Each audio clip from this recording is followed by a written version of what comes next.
Today's episode is brought to you by Mazars. SoundCartel. Cast your mind back to the 1990s when Apple only had about 8% of market share. Now think about the type of person who was in that 8%. The artists, creatives and mould breakers.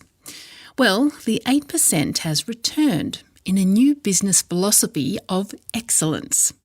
From SoundCartel, I'm Nicole Goodman, and this is Business Essentials Daily.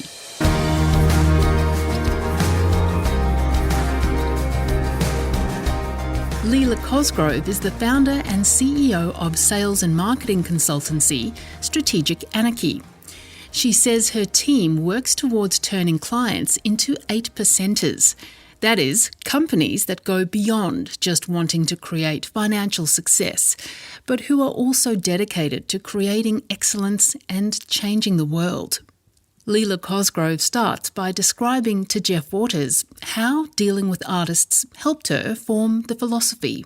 The 8% was a concept that I came up with when I was thinking about how much I love working with artists and how much artists are basically entrepreneurs, right? They run their own business. And I was like, at that point, a lot of my business was really centered around working with consultants and accountants, people in really sort of traditional businesses. And as we started opening up to working with artists, I was like, what do kind of my client base have in common? And I was like, well, the people I love working with, regardless of their industry, they are all obsessed with mastery, obsessed with excellence in everything they do. They're obsessed with creativity. They're obsessed with being courageous and doing things that other people wouldn't do. And back in the late 90s, I worked in retail for Apple. And at that time, I worked in the CBD Sydney store, and we knew that the market share then of Apple was 8%. So this is when Steve Jobs had just come back to the company, the Bondi Blue iMac had come out, we had all the different coloured iMacs. It was a really exciting time, and we knew that the market share was 8%. And we were really proud of that, because it was a case of like only 8% of people are really smart enough to understand Mac, yeah? Yeah. Only 8% are as cool as us. Exactly. They're very creative and they get it and they're really cool. And the people who were coming into the store, into the Sydney CBD store, were a lot of like Australian celebrities, right? Like Paul McDermott and Richard Fidler and basically all of the Dust guys, right? Which was very exciting for me. So I was like really pumped by this. And when I was talking to my team, we were having a conversation about how, we want to work with these amazing artists as well as the people that we're currently working with. And what they have in common is that they're all really excellent, and honestly that they'd be kind of like Apple users, right? Like these people that we always had who were Apple users.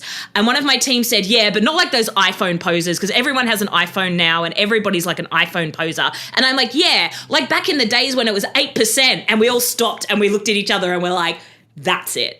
That's the name. That's what it is. It's 8%. It's that 8% of people who are obsessed with excellence, who are creative, who are looking to do things differently and change the world.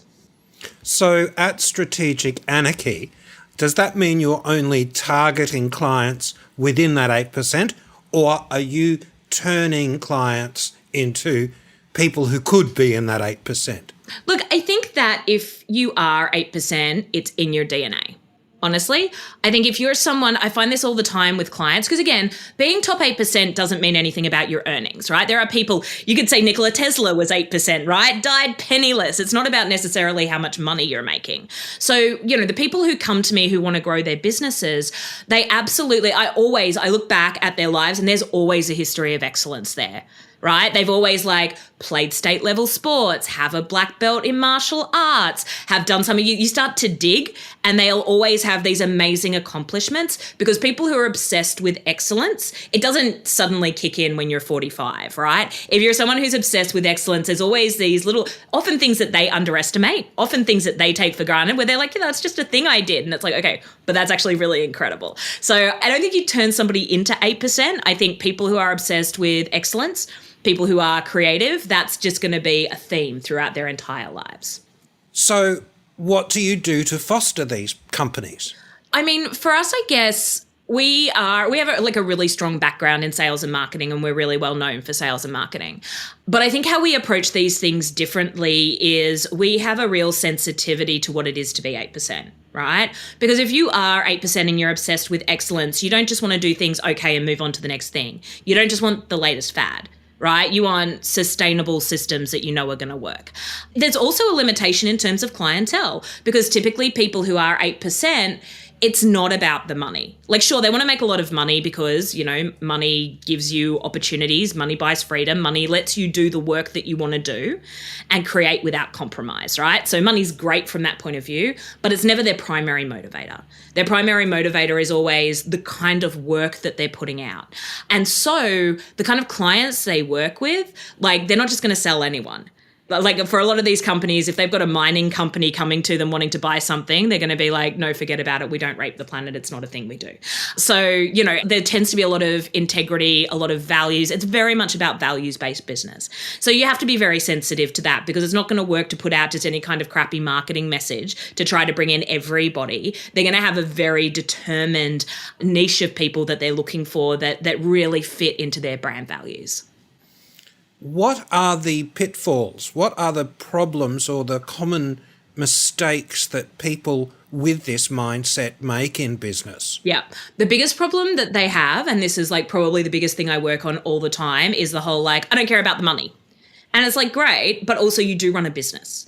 And I get that the money isn't the primary motivator, but it's absolutely like the number one issue is I don't care about the money. I just want to change the world or do good work or make this thing happen. And it's like, great, but you need money to do that. So you have to, just in the same way that you had to master your work and master this thing that you're excellent at, you have to master the running of a business to run a business, right? You have to master sales. You have to master marketing. And often when people come to us, depending on where they're at in their journey, if they're earlier on, they're like, can't I get somebody else to do that for me? If they're later in their journey, they tend to come to us and say, okay, I tried to get somebody else to do that for me, and that person wasn't as obsessed with excellence, didn't have the same level of integrity as I had. And then they're just like, I've got to learn how to do this myself. And that's what we always say. You don't have to be the only person doing the marketing, the only person smashing the phones to make the sales.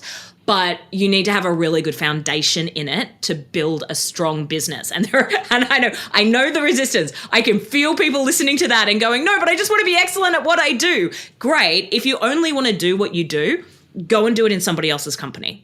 To run a business, to create a successful business, foundationally, you have to get good at the sales and marketing side of stuff. I think the big issue, though, for people is that they get in their heads that sales and marketing is about being sleazy, lying, but it's not, right? Literally, selling what you do is typically about doing what you do. It is about demonstrating to people what you're capable of doing. And that's really how we work. Our process is very much about being authentic, about being honest, about really bringing those values to the forefront to make sure that you only attract people in who resonate with that. Okay, then. Well, if I overcome these difficulties as a business within that 8%, am I more likely to be successful because I'm in the 8%? Honestly, no. Honestly, no, but I would also say this. I love a frank answer. It's just true. It doesn't necessarily mean anything. I think we all know that there are plenty of people out there making a shit ton of money who don't give a damn about what they're doing. But I will say this. I have been blessed to have the opportunity to sit with people who are world leader level in their companies, very, very, very successful. And I will say this. At the end of the day, the people who are obsessed with their career, who are 8%, who are excellent, are a lot more fulfilled. Yes, they still make great money, but they're a lot more fulfilled with what they do because they understand the value that they're bringing to the world, and they're focused more on building something meaningful than they are on just ego and stacking cash. If I'm listening to this as a business owner and I don't think I'm in this 8%, what can I do to join?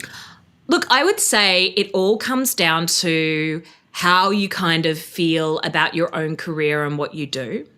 So I absolutely am dismissive of the passion hypothesis. I actually don't believe that passion is necessary for a business. And I actually think passion is quite destructive.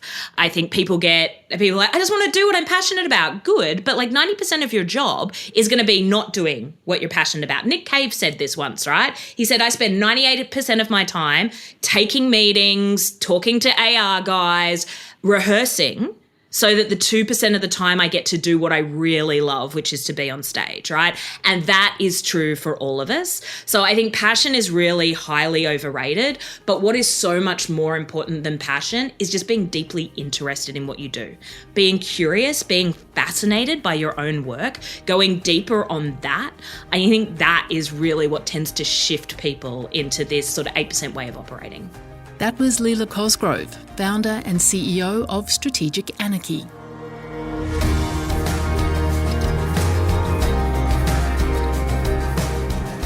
Business Essentials Daily is a SoundCartel podcast.